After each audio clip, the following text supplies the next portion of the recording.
Assalamualaikum warahmatullahi wabarakatuh. Halo teman-teman, kembali lagi dengan saya Kholili di GS Channel ya teman-teman ya tentunya ya, atau GERD Sehat Channel, yang mana channel ini yang selalu membahas tentang seputaran penyakit asam lambung. Dan untuk teman-teman yang baru gabung, saya itu orang yang pernah mengalami yang namanya sakit asam lambung ya, atau bisa dibilang udah GERD, anxiety akut, udah gastritis. Saya itu orang yang pernah mengalami ya teman-teman ya. Oh ya teman-teman, dan alhamdulillah saya bersyukur saat ini saya udah diberikan kesehatan dan kesembuhan kembali ya teman-teman ya dari penyakit tersebut. Nah, di channel ini saya akan selalu membahas tentang eh apa ya, tentang hal-hal yang pernah saya alami, dan saya akan memberikan solusinya teman-teman jika teman-teman itu mengalami hal yang serupa dengan saya ya teman-teman ya, yaitu tentang asam lambung pastinya teman-teman. Nah, untuk teman-teman yang sudah subscribe, saya ucapin banyak-banyak terima kasih ya teman-teman ya atas subscribe-nya. Bahkan yang sudah nge-like atau share dan komen ya, saya ucapin banyak-banyak terima kasih. Untuk teman-teman yang baru gabung, saya sarankan kalian untuk komen dan subscribe ya teman-teman ya. Agar apa? Satu komenan kalian insya Allah saya akan balas sebisa saya ya, semampu saya akan balas, sepengalaman saya akan balas begitu. Kalau misalkan pertanyaannya teman-teman tidak ada di pengalaman saya, maka saya mohon maaf ya, begitu ya teman-teman ya.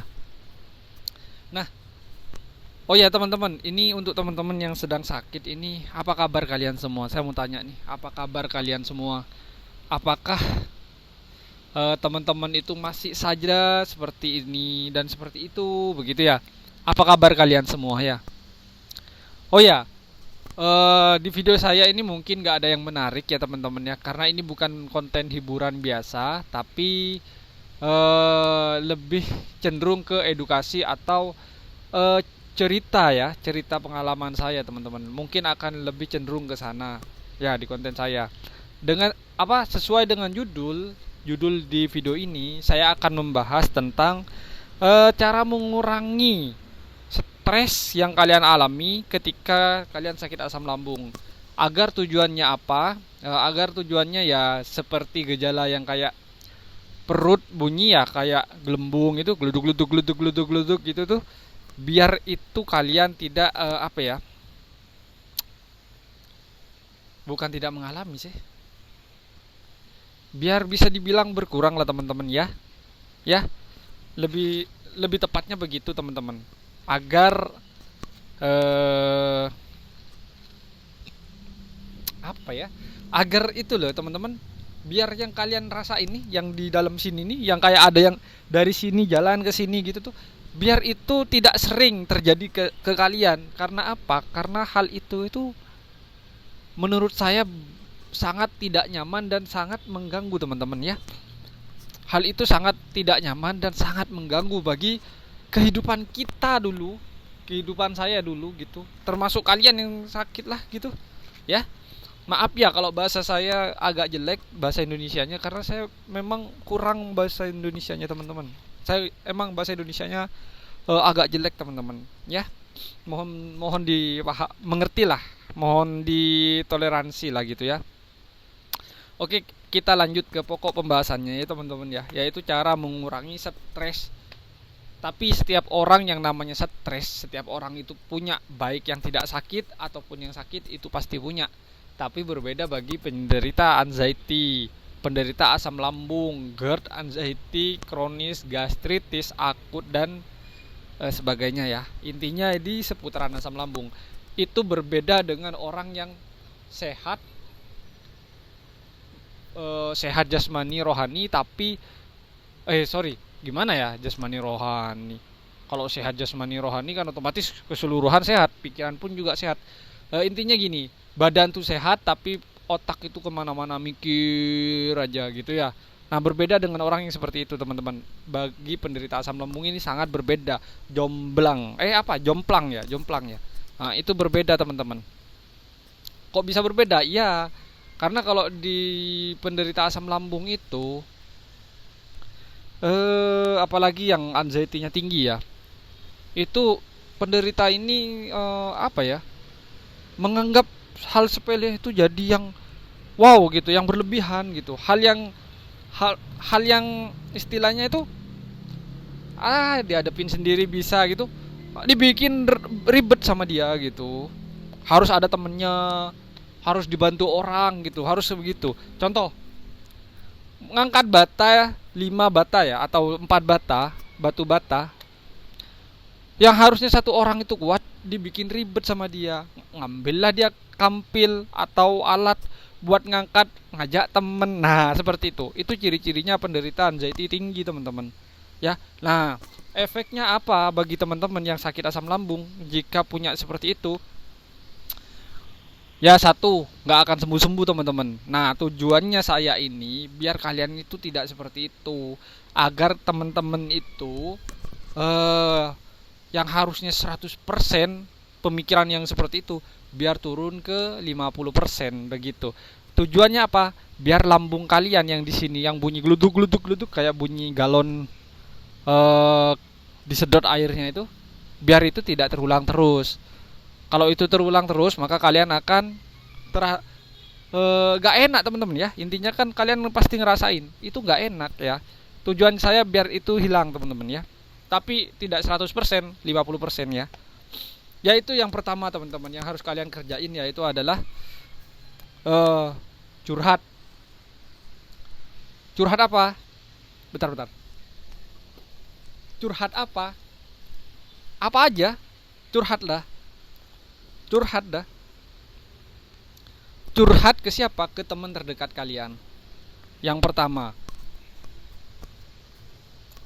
curhat misalkan nih kalian ada temen nih curhat ke kalian, itu yang pertama itu curhat apapun, mau itu lucu, mau itu tentang keuangan boleh ya, curhat dari segi keuangan lah, atau dari segi apapun ya curhat ya. Yang pertama itu ya curhat dari segi keuangan boleh, silakan.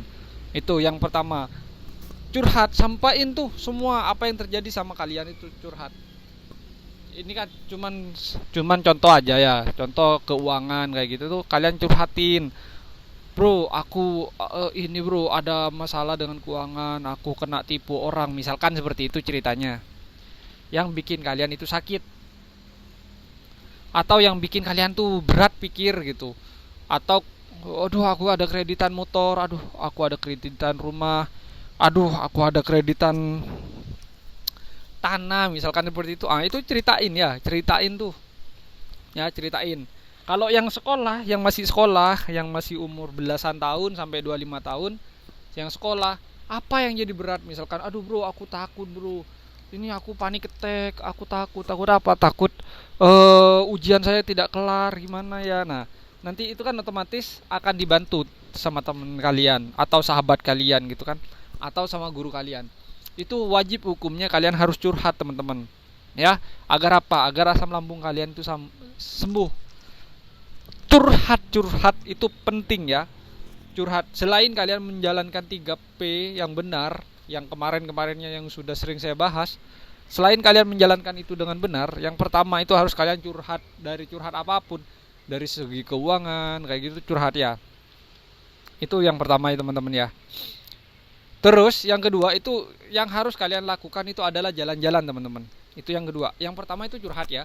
Curhat apapun dah silakan. Terus yang kedua itu kalian wajib jalan-jalan.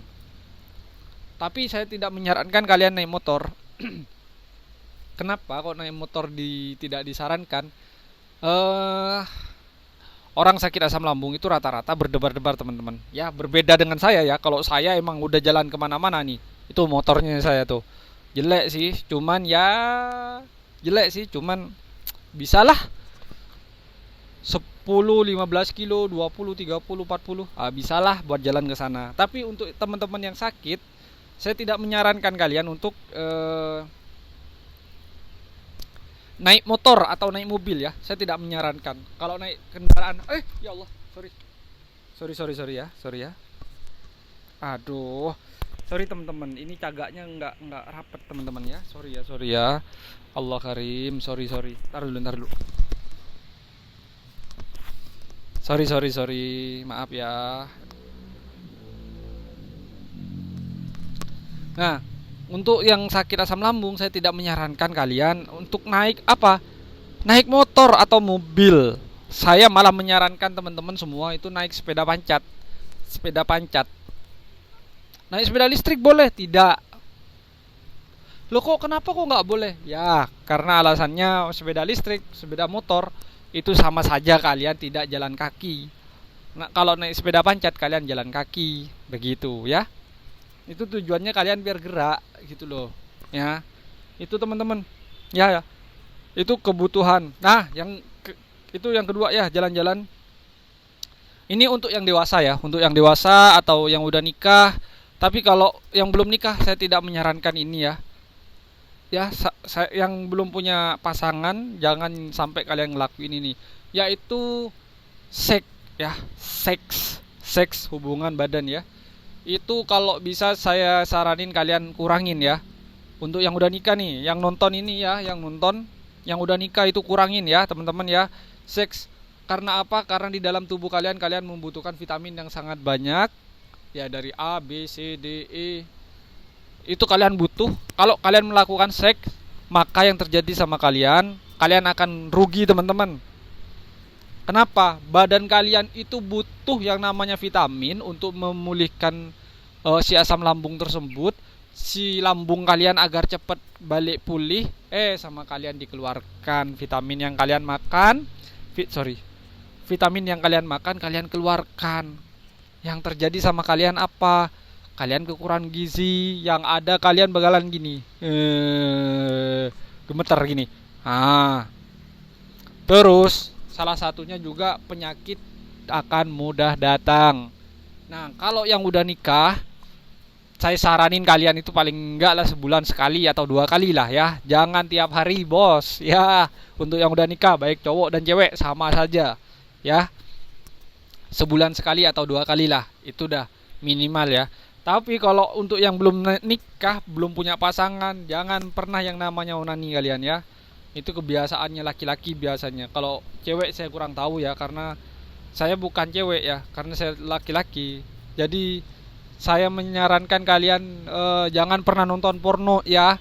Tujuannya ya biar lambung kalian sembuh teman-teman ya. Jangan nonton porno. Untuk yang nikah sama. Itu yang ketiga ya teman-teman ya. Terus yang terakhir, jangan sering tidur ya. Yang terakhir, yang ke berapa? 3 ya? Ya, yang ketiga ya. 1, 2, 3 ya. Yang terakhir itu jangan sering berbaring atau tidur-tiduran di kamar, geletakan gitu ya. Main HP, main laptop. Itu kurangin teman-teman ya. Yang biasanya tiap hari kalian ngelakuin hal tersebut, kurangin teman-teman. Kenapa? Karena semakin kalian tidur, ini kan otot esofagus kan butuh lurus teman-teman. Nih, tak gambar ini. Ini dari sini, kerongkongan sini ke lambung ini kan lurus kan. Kalau kalian tidur otomatis ini bengkok ini. Nah, gini bakalan begitu. Bakalan bentuk gini. Yang harus gini, terus gini teman-teman. Nah, posisinya. Otomatis si sini ini, si apa ya? Klep ya. Ya klep yang di lambung ini, otomatis dia akan lebih dekat dengan si lambung tersebut.